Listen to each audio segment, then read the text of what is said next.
किया जाना चाहिए ताकि महिला सशक्त हो सके। महिला सशक्तिकरण बहुत सेमिनार का आयोजन किया जा रहा है। यह सेमिनार महिला सशक्तिकरण के ऊपर आज के दौर में भी महिलाओं का विकास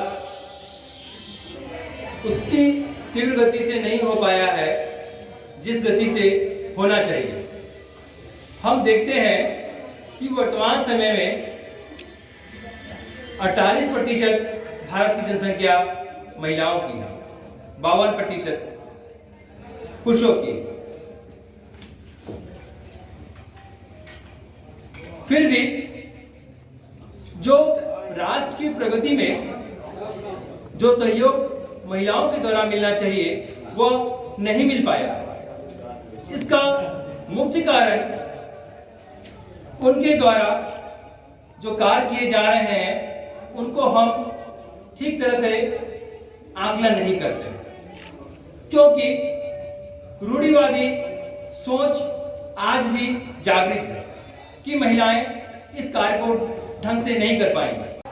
कुछ एक क्षेत्रों में देखिए, यह हम कह सकते हैं कि डिमांडी लोग हैं जो अपने विचार संदर्भ में देंगे, किस प्रकार से कार्य किए जाने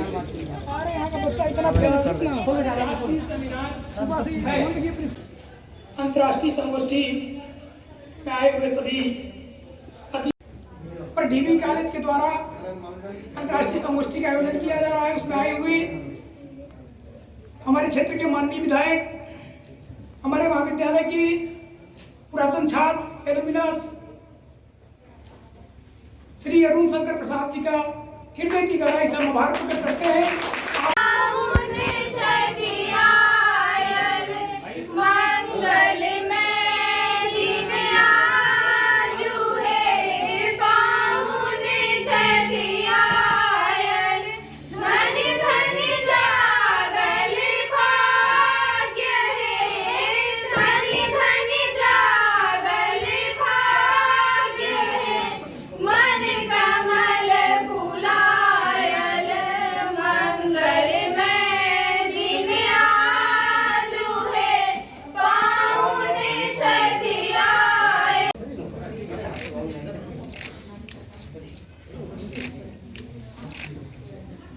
हो गया सर, धन्यवाद।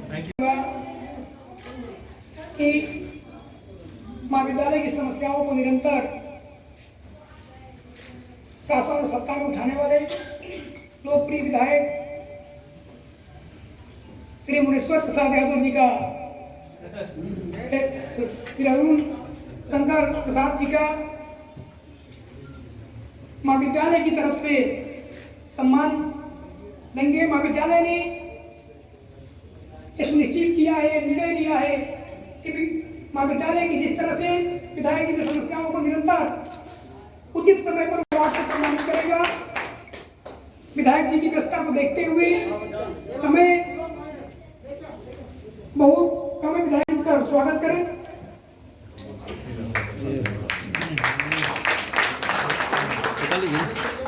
पकड़ लीजिए।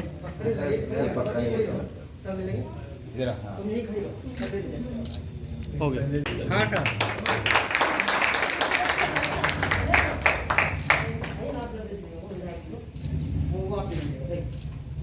की प्रति देश का स्वागत करें, अभिनंदन करें।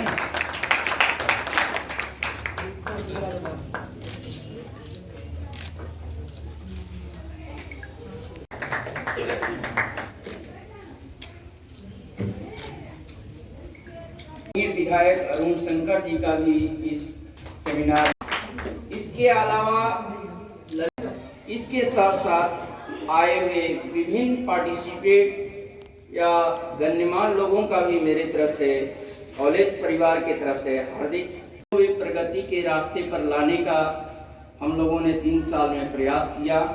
पहले सेमिनार में हम लोग जीएसटी पर किए, दूसरा आरक्षण पर किए, ये तीसरा हम लोग अंतर्राष्ट्रीय सेमिनार महिला सशक्तिकरण पर कर रहे हैं।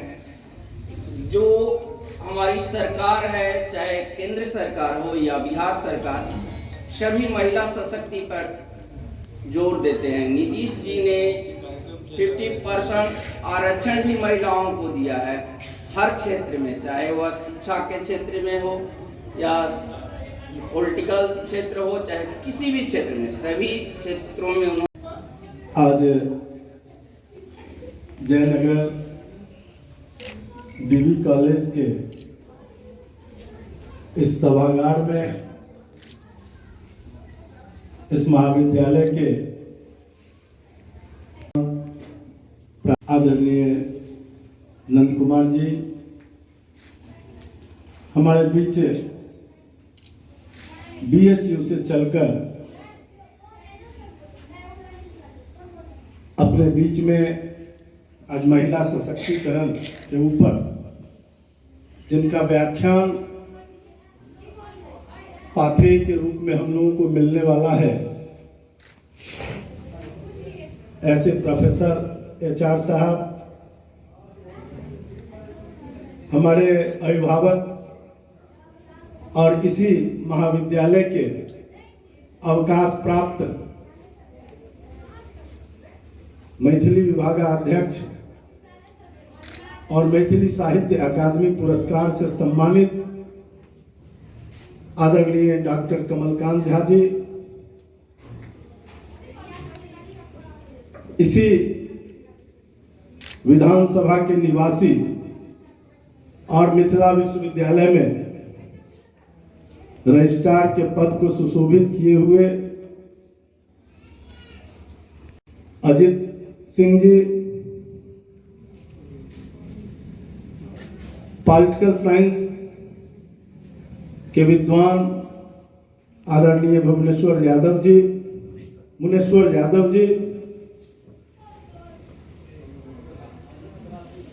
नेपाल से आए हुए हमारे गिरी जी,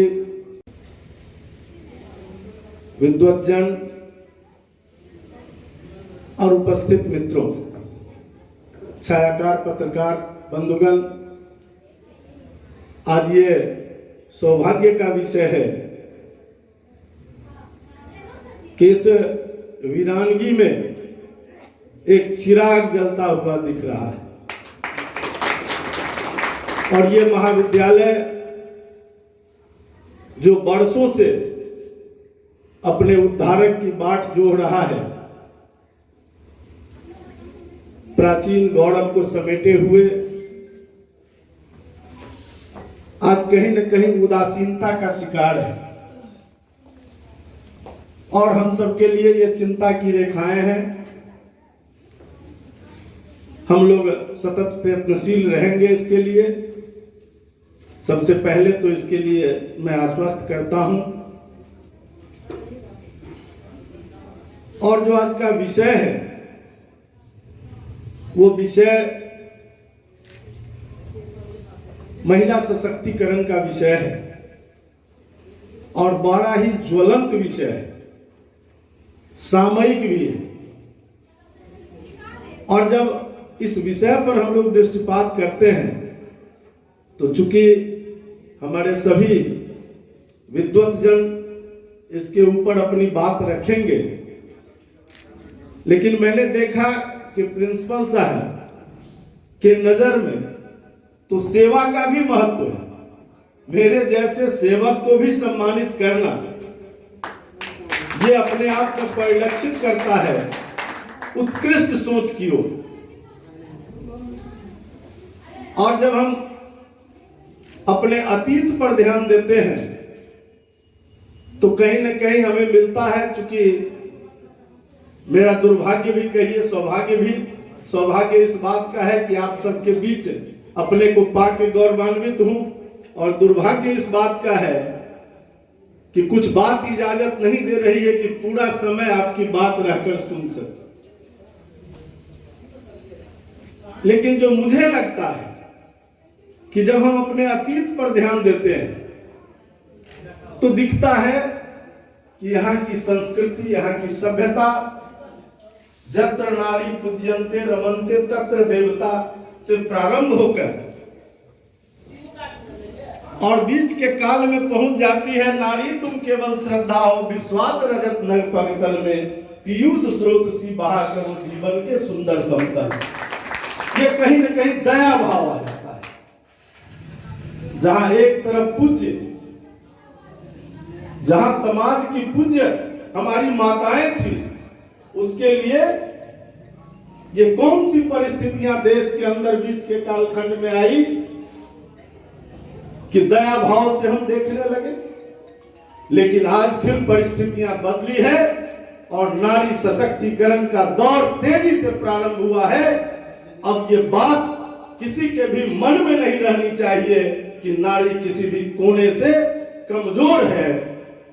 नारी तो यहां दुर्गा के रूप में भी, सरस्वती के रूप में भी, लक्ष्मी के रूप में भी, हम तीनों महाशक्तियों के रूप में जिनकी पूजा करते रहे हैं, वो कभी कमजोर होने की चीज नहीं है। हमारी दृष्टि कमजोर होती है, इसलिए हम कमजोर दिख पाते हैं। और इसलिए नारी के प्रति धारणाएं समय समय पर बदलती रही है। कहीं न कहीं इस समाज को पुरुष प्रधान कर दिया गया। आज फिर से माता पिता दोनों के नाम छात्र के आगे, बच्चों के आगे लगना प्रारंभ हो गया है। नारी सशक्तिकरण का दौर है कि अब साइकिल से लेकर हमारी बेटियां हवाई जहाज तक उड़ा रही है, सेना के जवानों में जा रही है, और गलवान घाटी में भी उसी प्रकार से हमारी सुरक्षा कर रही है जैसे हमारी मां कवच बनकर हमको 9 महीने पेट में रखने के बाद इस लायक बना देती है कि दुनिया में हम कहीं भी जाकर अपना परचम लहरा सकें।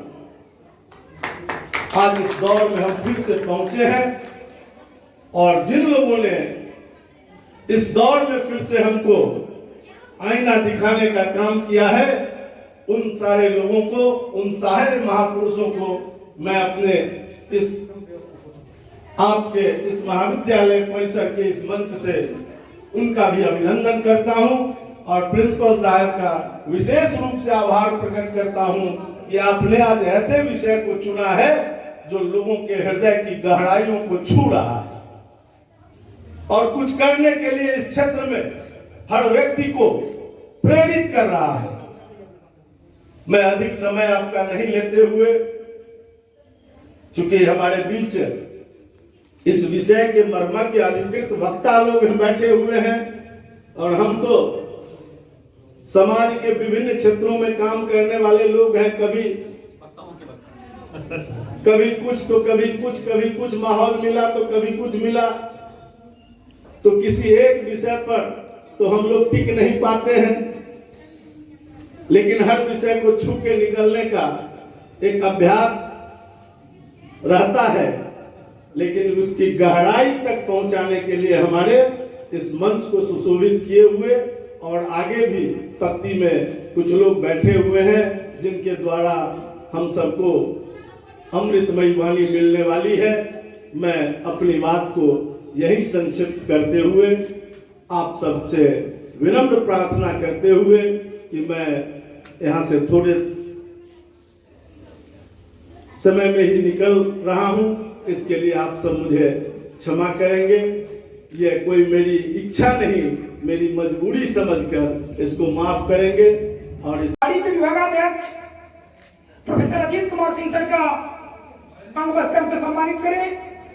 डॉक्टर मोहम्मद मिराजुद्दीन वस्त्र में हम प्रतीक चिन्ह से सम्मानित करें। डॉक्टर रंजना जी, नारी शक्ति की स्वाति सलीना जी को एक नारी के द्वारा सम्मान अतुलनीय है। All effort is by him. कहीं न कहीं प्रिंसिपल साहब के अतुलनीय मार्गदर्शन और योगदान की बदौलत आज ये अंतर्राष्ट्रीय कॉन्फ्रेंस, अंतर्राष्ट्रीय सम्मेलन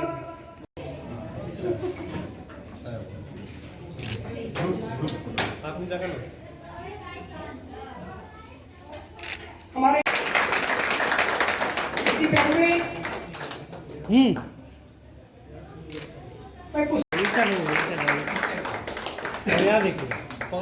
पकड़ लीजिए। हमारे बीच अभी ऑनलाइन माध्यम से which is the burning topic all over the world, women empowerment. We all are talking about women empowerment. The nature has made man and woman complementary. Nobody is superior or inferior. But how this difference came? Over the years, women बहुत कला है, बहुत रुचि है, पर वे बाहर नहीं आ पाती हैं क्योंकि उनके पास साधन और सुविधा नहीं है, पारिवारिक माहौल ऐसा नहीं है। हमारी राष्ट्र में नीति तो बहुत सारी सरकारी नीति बहुत है यहाँ, चूँकि मैं नेपाल से हूँ, लेकिन भारत के विषय में मैं भी जानती हूँ। बेटी बचाओ बेटी पढ़ाओ, लाडली योजना, क्या उज्ज्वला योजना, ये बहुत सारी चीज़ें हैं जो महिलाओं को आगे बढ़ा रही हैं और हम बढ़ भी रहे हैं। फिर भी जो प्रतिशत होना चाहिए उस प्रतिशत की राशि हम आगे नहीं बढ़ पा रहे। वैसे बहुत हर क्षेत्र में हम हैं। नारी सशक्तिकरण का मतलब क्या है? आर्थिक, सामाजिक, राजनीतिक, सभी क्षेत्र में हम समान हैं। पुरुष से कदम मिलाकर आगे साथ रहे और हैं भी, फिर भी जो प्रतिशत होना चाहिए वह नहीं हो पा रहा है। इसका कारण क्या है? यह एक शोध का विषय है कि आखिर क्या कारण है कि महिलाएं इतनी। धन्यवाद पूनम जी। जरूर आप नेपाल से आई हुई हैं, लेकिन कहीं भी ये नहीं प्रतीत होता कि नेपाल से आकर के भारत के कुशल निर्देशन में, कुशल मार्गदर्शन में इन दोनों पुस्तकों का महाविद्यालय परिवार के द्वारा प्रकाशन किया गया है।